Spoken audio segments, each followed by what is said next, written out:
नमस्ते फ्रेंड। श्री कृष्ण बताते हैं कि स्त्रियों के लिए कर्तव्य और शिक्षा।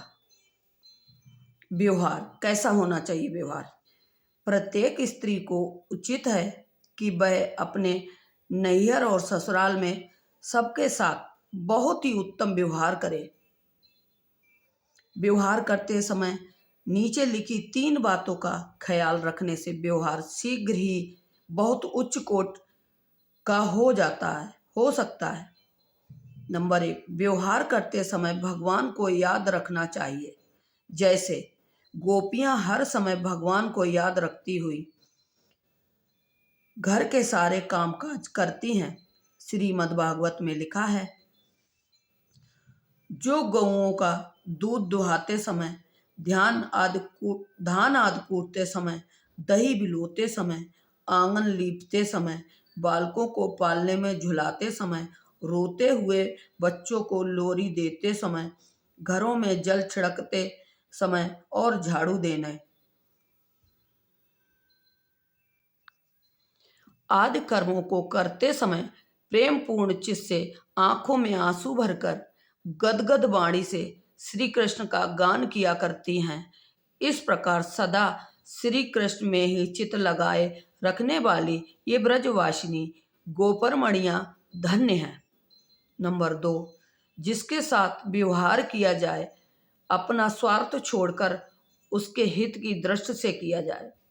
नंबर 3, दूसरों के सच्चे गुणों का तो वर्णन किया जाए पर अवगुणों की चर्चा ना की जाए।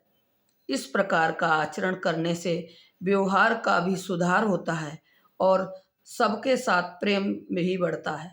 घर में जो अपने से बड़ी अवस्था वाली स्त्री पुरुष हो, श्रद्धा पूर्वक उनकी आज्ञा पालने की चेष्टा और सेवा करनी चाहिए तथा उनके चरणों में नित्य नमस्कार करना चाहिए। स्त्री को पति के पैर छूकर प्रणाम करना चाहिए और पति के सिवा दूसरे पुरुषों को हाथ जोड़कर दूर से भूमि में मस्तक लगाकर प्रणाम करना चाहिए। अपने समान बालों को आदर सत्कार पूर्वक निस्वार्थ प्रेम भाव से सुख पहुंचाने की चेष्टा करनी चाहिए और अपने से जो छोटे हैं उनका जिस प्रकार हित हो इतना इसका विशेष ध्यान रखते हुए वात्सल्य भाव से पालन करना चाहिए। बालकों के गुण स्वभाव और चरित्र अच्छे बनाने के लिए अपना उत्तम से उत्तम चरित्र उनके सामने रखना और उसी प्रकार की उन्हें शिक्षा देनी चाहिए। माता के उपदेश को उपेक्षा भी करना उसके आचरण का असर बालकों पर अधिक पड़ता है। बालकों के लिए प्रथम गुरु माता ही है। श्री तुलसीदास जी की रामायण में देखिए, सुमित्रा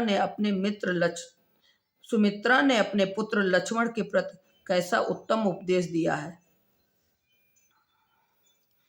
बेटा, तुम इच्छानुसार सुख भोग कर वन में जाओ। श्री राम को पिता दशरथ समझना, सीता को माता मुझे समझना और वन को अयोध्या समझना। इस प्रकार राजा ऋतुध्वज की धर्मपत्नी मदालसा एक बड़ी उच्च कोटि की विदुषी स्त्री थी। उसकी कथा मार्कंडेय पुराण में विस्तार से आती है, वहां देखना चाहिए। अपने पुत्रों को उसने बचपन में ही ज्ञान का उपदेश देकर ज्ञानी बना दिया था। मदालसा का यह उपदेश कि मेरे गर्भ में आए हुए बालक को यदि पुनः दूसरी माता के गर्भ में जाकर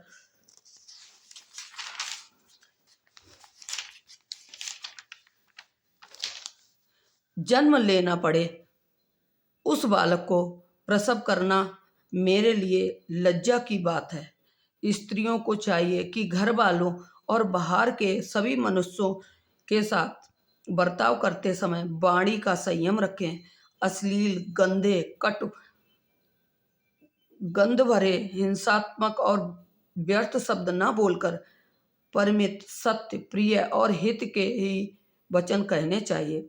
शब्दों का प्रयोग उत्तम अर्थ और भावायुक्त होना चाहिए। इसका असर सभी पर अच्छा पड़ता है और अपना हित भी इसी में है। अपने द्वारा किसी की भी हिंसा न हो, बल्कि सबके साथ निस्वार्थ प्रेम हो। इस भाव को हृदय में रखते हुए प्रेम और विनय युक्त सरलता का व्यवहार करना चाहिए। जो वर्ण, आश्रम, पद, अवस्था, जाति, गुण, आचरण, ज्ञान किसी भी दृष्टि से पूज्य और बड़ा हो, उसकी निस्वार्थ से आदर पूर्वक सेवा और उसे नमस्कार करना चाहिए।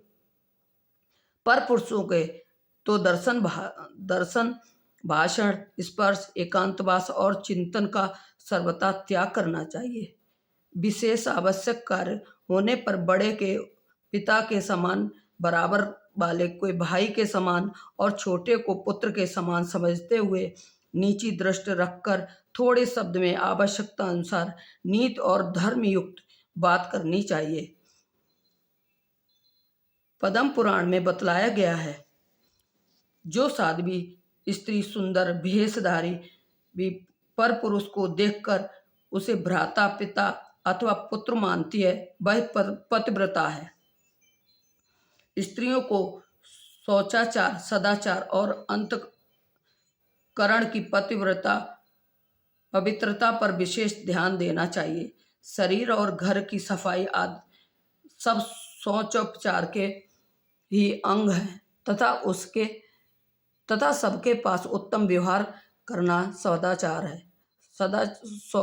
शौचाचार और सदाचार ये दोनों ही अंतःकरण की पवित्रता में बहुत ही सहायक हैं। काम, क्रोध, लोभ, मोह, अभिमान, अहंकार, रोग, द्वेष, मद, मत्सर आदि सद्गुणों का अभाव एवं पूर्व संचित पापों का नाश ही अंतःकरण की पवित्रता है। अतः इनके नाश की विशेष चेष्टा रखनी चाहिए। आध्यात्मिक, धार्मिक, नैतिक, सामाजिक और व्यवहारिक शिक्षा की पुस्तकों को स्वयं पढ़ना और बालकों को भी पढ़ाना चाहिए। भक्ति, ज्ञान, वैराग्य आदि विषयक गीता, रामायण, भागवत आदि आध्यात्मिक ग्रंथ हैं। मनुस्मृति, यज्ञवात्सल्य स्मृति, परशुराम स्मृति आदि धार्मिक ग्रंथ हैं। विदुर नीति, चाणक्य नीति, शुक्र नीति आदि नैतिक पुस्तकें हैं।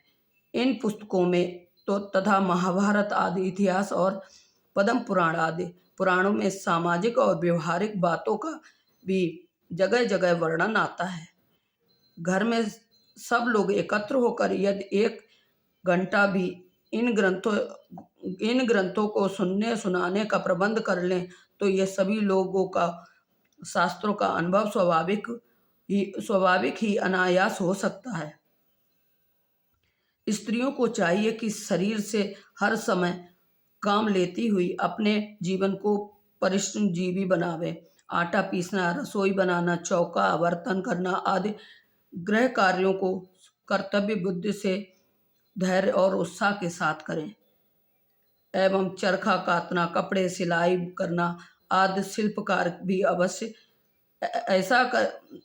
करें। ऐसा करने से बल, बुद्धि, आरोग्य, उत्साह, शरीर और मन में प्रसन्नता तथा स्फूर्ति बढ़ती है। ये सब कार्य उन्हें लड़कियों को भी सिखाने चाहिए तथा आलस्य, प्रमाद, दुर्गंध, दुराचार, अश्लीलता, मादक वस्तुओं का सेवन, बुरे व्यसन, नाटक, सिनेमा, थिएटर, क्लब, खेल, तमाशा, ताश, चौपट, शतरंज, फिजूल खर्ची और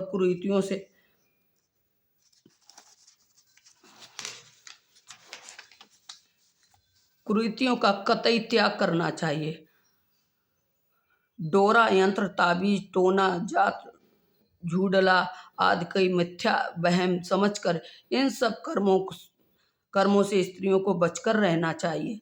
स्त्री के लिए लज्जा ही भूषण है। अतः लोक और शास्त्र की मर्यादा विशेष ध्यान रखनी चाहिए।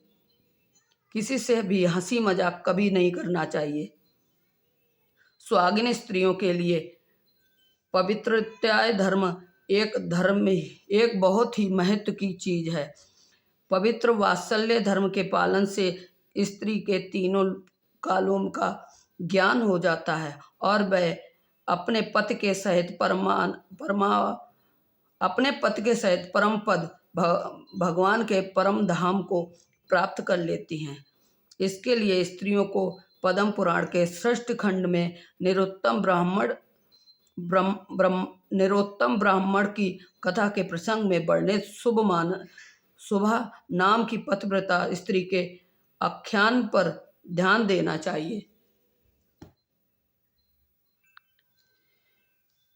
पतिव्रता शुभा प्राचीन काल में निरोत्तम नाम से प्रसिद्ध एक ब्राह्मण थे। वे अपने माता पिता का त्याग करके तीर्थ सेवन के लिए चल दिए। तीर्थों में घूमते समय उनके वस्त्र प्रतिदिन आकाश में बिना ही किसी आधार के सूखते थे। इससे अहंकारवश वे कहने लगे कि मेरे समान पूर्णता और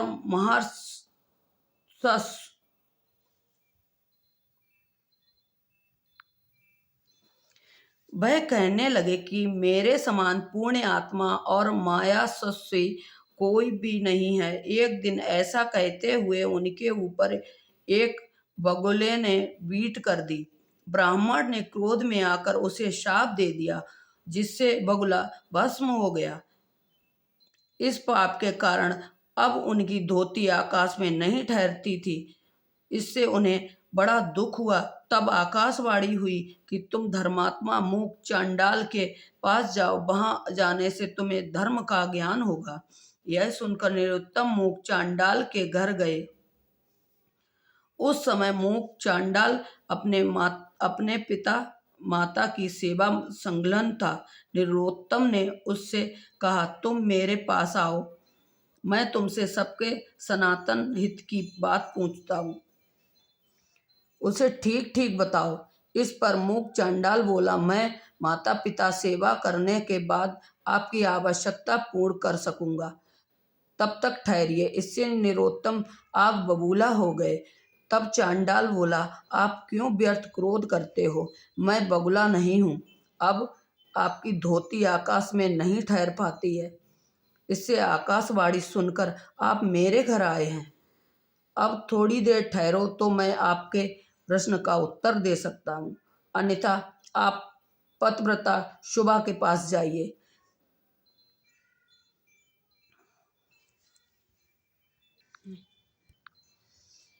तदंतर चांडाल के घर में, जो ब्रह्म रूप में श्री विष्णु भगवान सदा निवास किया करते थे, वे निकलकर निरुत्तम से कहने लगे कि चलो, मैं भी पतिव्रत देवी के घर चलता हूँ। निरुत्तम कुछ सोचकर उनके साथ चल दिए।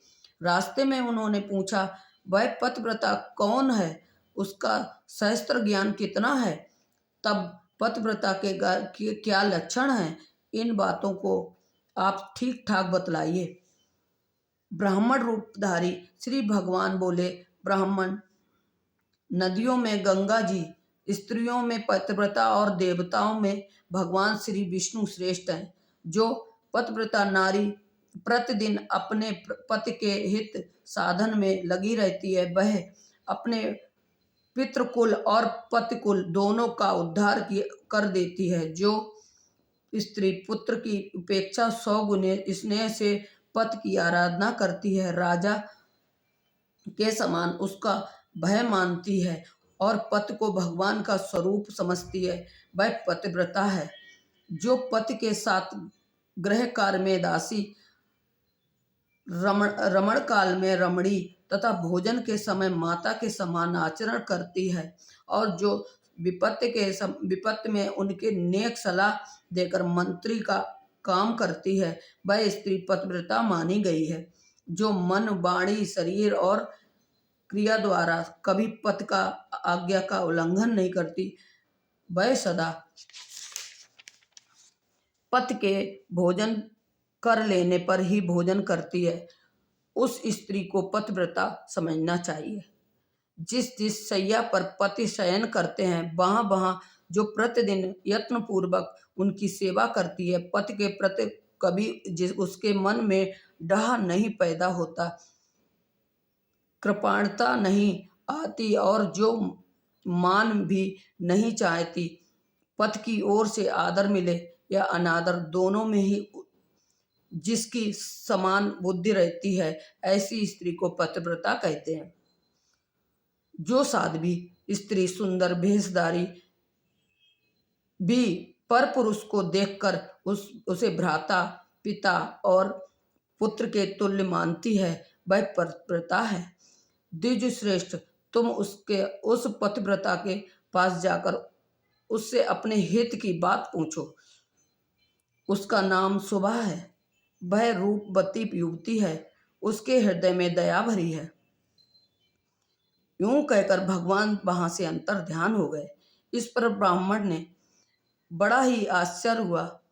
उन्होंने पतिव्रत सुबा के घर जाकर उसके विषयों में पूछा। सुबा तुरंत घर से बाहर आकर दरवाजे पर खड़ी हो गई। नरोत्तम ने कहा, देवी, तुमने जैसा देखा और समझा उसके अनुसार मेरे हित की बात बताओ। पतिव्रता बोली, ब्राह्मण, इस समय मुझे पतिदेव की सेवा करनी है, तथा अवकाश नहीं है, इसलिए आप यह कार्य पीछे करूंगी। इस समय मेरा आतिथ्य ग्रहण कीजिए। नरोत्तम ने कहा, मुझे भूख प्यास और थकावट नहीं है, मुझे अभीष्ट बात बताओ, अन्यथा मैं श्राप दे दूंगा। इस पर पतिव्रता बोली, द्विज श्रेष्ठ, मैं बगुला नहीं हूं, आप धर्म तुलाधार के पास जाइए और उन्हीं से अपने हितवाद पूछिए। यूं कहकर सुबह घर के भीतर चली गई। उसकी बात सुनकर नरोत्तम ब्राह्मण को बड़ा विस्मय हुआ। तब ब्राह्मणधारी वेश श्री भगवान ने आकर बतलाया कि यह सुबह पतिव्रता है, इसी से वह भूत, भविष्य और वर्तमान तीनों कालों की बातें जानती है। पतिव्रता शुभा के पतिव्रत्य के प्रताप से भगवान उसके घर पर भी ब्राह्मण के रूप में निवास किया करते थे और अंत में भी पति के सहित भगवान के साथ परम धाम में चली गई। स्त्रियों के लिए कल्याण का बहुत ही सुगम साधन पतिव्रत्य धर्म।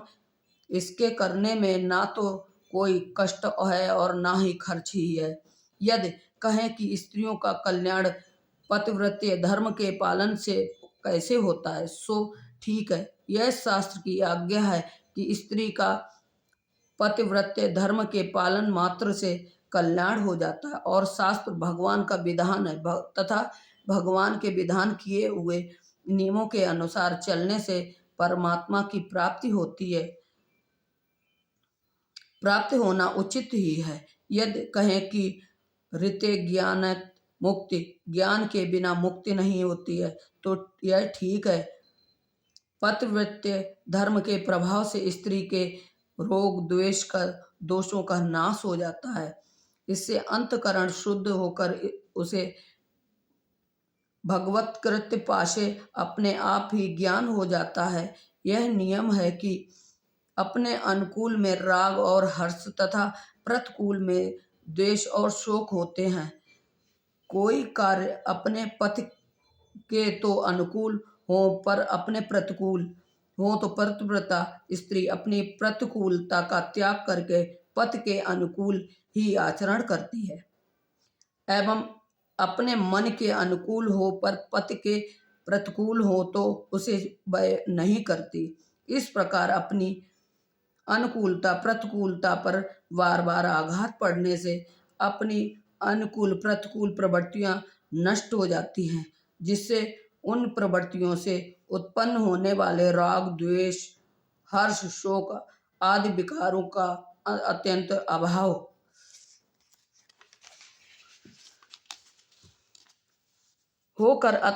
होकर उसका अंतकरण शुद्ध हो जाता है एवं भगवत कृपा से परमात्मा के स्वरूप का यथार्थ ज्ञान होकर वह परमात्मा को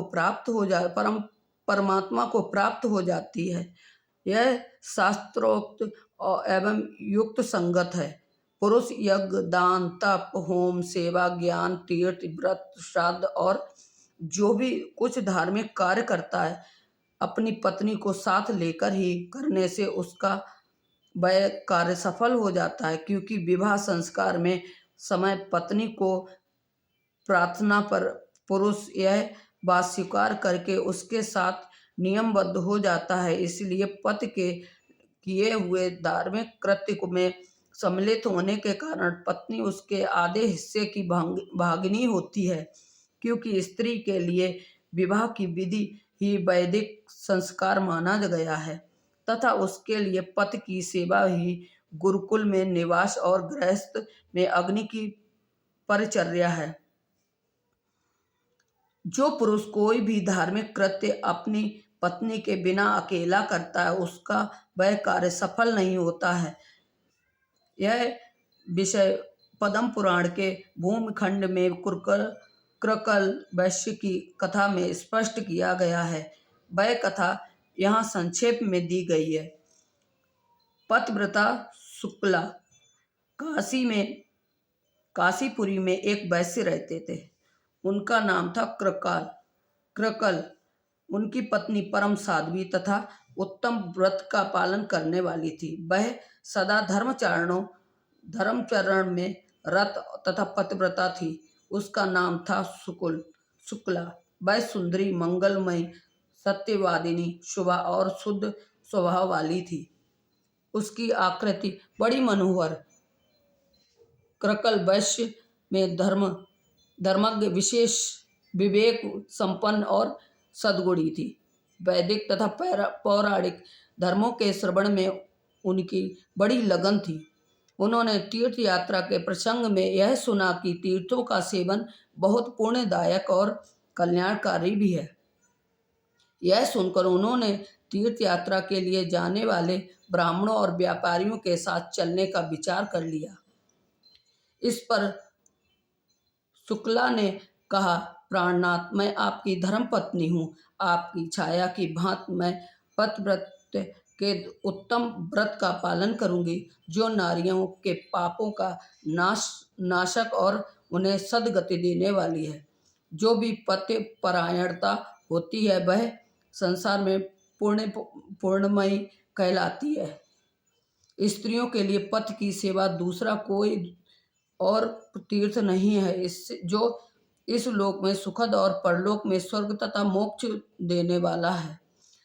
साधु श्रेष्ठ स्वामी के दाहिने चरण को प्रयाग और बाएं को पुष्कर समझिए। जो स्त्री इस प्रकार समझती है, उसे पति के चरणादक को स्नान करने पर उन तीर्थों में स्नान करने का पुण्य प्राप्त होता है, क्योंकि स्त्रियों के लिए पति के चरणोदक का अभिषेक निसंदेह प्रयाग और पुष्कर तीर्थ में स्नान करने के समान है। पति समस्त तीर्थों के समान है। पति संपूर्ण धर्मों का स्वरूप है। यज्ञ की दीक्षा लेकर यज्ञों के अनुष्ठान करने से पुरुषों को जो पुण्य प्राप्त होता है, वह पुण्य साध्वी स्त्री और पति की पूजा करने तत्काल पा लेती हैं। अतः प्रियतम, मैं भी आपकी सेवा करती हुई तीर्थों में चलूंगी और आपकी यह छाया अनुसरण करती हुई लौट आऊंगी। इस पर कृकल ने उसे साथ ले जाना स्वीकार कर लिया, किंतु उसने सोचा सर्दी और धूप के कारण तीर्थों के दुर्गम मार्ग पर चलने में इसे बड़ा ही कष्ट होगा। अतः इसे साथ ना लेकर मैं अकेला ही यात्रा करूंगा। और वे रात में बिना पता दिए ही चुपके से साथियों के साथ चल दिए। जब शुक्ला प्रभात के समय उठी, तब उसने स्वामी को घर में नहीं देखा।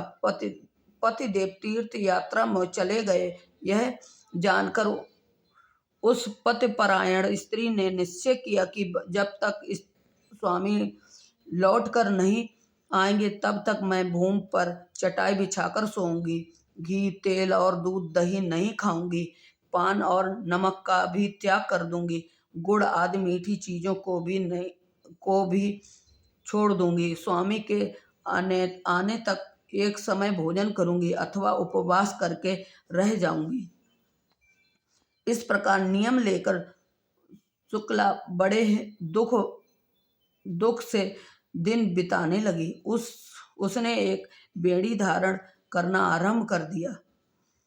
एक ही अंगियों से वह अपने शरीर को ढकने लगी। उसका वेश मलिन हो गया। वह एक ही मलिन वस्त्र धारण करके रहती। इस तरह दुखमय आचरण पालन करने से वह अत्यंत दुबली हो गई।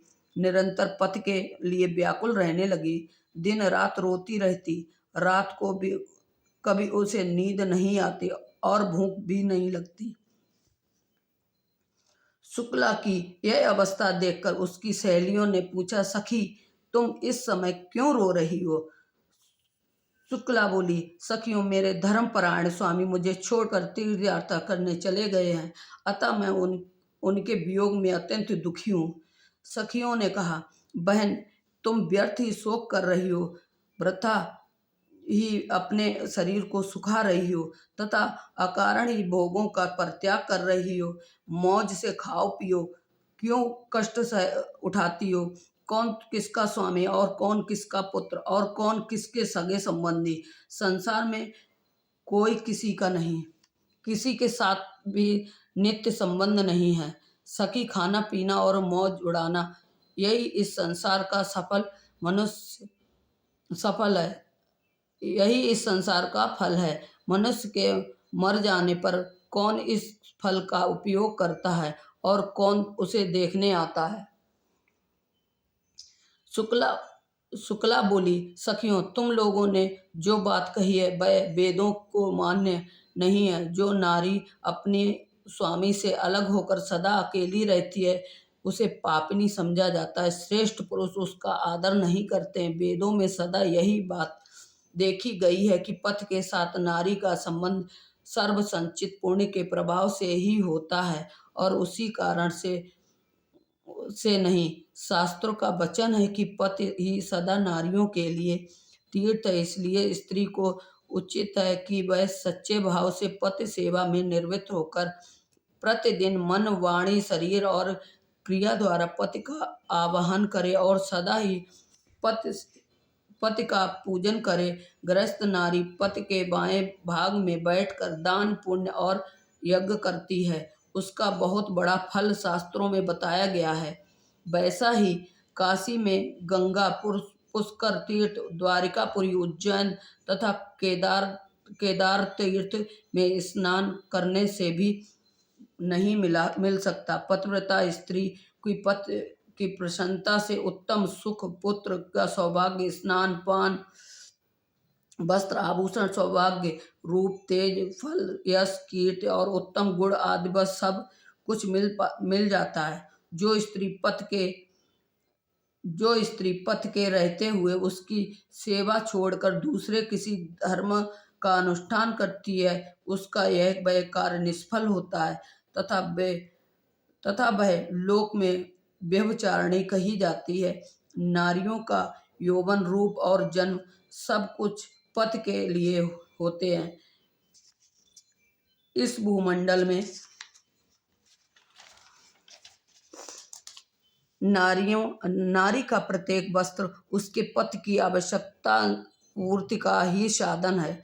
पति ही स्त्री का स्वामी, पति ही गुरु, पति ही देवताओं सहित उसका इष्ट देव और पति ही तीर्थ एवं पुण्य है। पति के बाहर चले जाने पर यदि स्त्री श्रृंगार करती है तो उसका रूप, वर्ण सब कुछ निरर्थक है। पृथ्वी पर लोग उसे देखकर कहते हैं कि यह निश्चय ही व्यभिचारिणी है। इसलिए किसी भी स्त्री को अपने सनातन धर्म का त्याग नहीं करना चाहिए। जब पतिदेव यहाँ उपस्थित नहीं है तो वह किस प्रकार भोगों का उपभोग करूं? मेरे लिए ऐसे विचार निश्चय ही पाप पूर्ण है। शुक्ला के मुख से इस प्रकार उत्तम पति वात्सल्य धर्म का वर्णन सुनकर सखियों को बड़ा ही हर्ष हुआ। नारियों को सद्गति प्रदान करने वाले उस परम पवित्र धर्म का श्रवण करके समस्त नर नारी धर्मानुरागी महाभाग शुक्ला की प्रशंसा करने लगे। शुक्ला के मन में केवल पति का ही ध्यान था और पति ही कामना थी। उसका सतीत्व का प्रभाव देवराज इंद्र ने भी भली बात देखा तथा उसके विषय में पूर्णतः विचार करके वे मन ही मन कहने लगे, मैं इसके इस अविचल धैर्य को नष्ट कर दूंगा। ऐसा निश्चय कर उन्होंने कामदेव स्मरण किया। कामदेव अपनी प्रिया रति के साथ वहां आ गए और हाथ जोड़कर इंद्र से बोले, नाथ, इस समय आपने मुझे किस लिए याद किया है? आज्ञा दीजिए, मैं सब प्रकार से उसका पालन करूंगा। इंद्र ने कामदेव, यह जो पतिव्रत में तत्पर रहने वाली महाभाग शुक्ला है, वह परम पुण्यवती और मंगलमयी है। मैं इसे अपनी ओर आकर्षित करना चाहता हूँ। इस कार्य में तुम मेरी पूरी तरह सहायता करो। कामदेव ने उत्तर दिया, सहस्त्रलोचन, मैं आपकी इच्छा पूर्ति के लिए आपकी सहायता अवश्य करूंगा। मैं देवताओं, मुनियों और बड़े बड़े ऋषियों को अपनी जीतने की शक्ति रखता हूँ। एक साधारण कामिनी को, जिसके शरीर में कोई बल ही नहीं होता, जीतना कौन सी बड़ी बात है। तब देवराज इंद्र उस स्थान पर गए जहाँ वह परम पुण्यवती पतिव्रता रहती थी। वह अपने घर के द्वार पर अकेली बैठी हुई थी और केवल पति के ध्यान में तन्मय हो रही थी। वह प्राणों को वश में करके स्वामी का चिंतन करती हुई विकल्प शून्य हो गई थी। कोई भी पुरुष उसकी स्थिति कल्पना भी नहीं कर पा सकता था। उस समय इंद्र अनुपम तेज और सौंदर्य से युक्त तथा हाव भाव से सुशोभित अत्यंत अद्भुत रूप धारण करके शुक्ला के सामने प्रकट हुए। उत्तम काम भाव से युक्त पुरुष को इस प्रकार सामने विचलित करते देख धर्मात्मा क्रकल वैश्य की पत्नी ने उसके रूप, गुण और तेज का तनिक भी सम्मान नहीं किया। जैसे कमल के पत्ते पर छोड़ा हुआ जल उस पत्ते को छोड़कर दूर चला जाता है, उस पर ठहरता नहीं है, उसी प्रकार वह सती भी उस पुरुष की ओर आकृष्ट नहीं हुई। वह घर के भीतर चली गई और अपने पति में ही अनुरक्त ही उन्हीं का चिंतन करने लगी। इंद्र शुक्ला के शुद्ध भाव समझकर सामने खड़े हुए कामदेव से बोले, इस सती ने सत्य रूप पतिदेव का ध्यान का कवच धारण कर रखा है, अतः शुक्ला की परास्त करना असंभव है। यह पतिव्रत अपने हाथों में धर्म रूपी धनुष और ध्यान रूपी उत्तम बाण लेकर इस समय रणभूमि में है। जय श्री कृष्ण। दोस्तों, आज के लिए बस इतना ही। अगर आपको हमारा वीडियो पसंद आया तो लाइक कीजिए, मेरे चैनल सब्सक्राइब कीजिए और ज़्यादा से ज़्यादा शेयर कीजिए। Thanks for watching.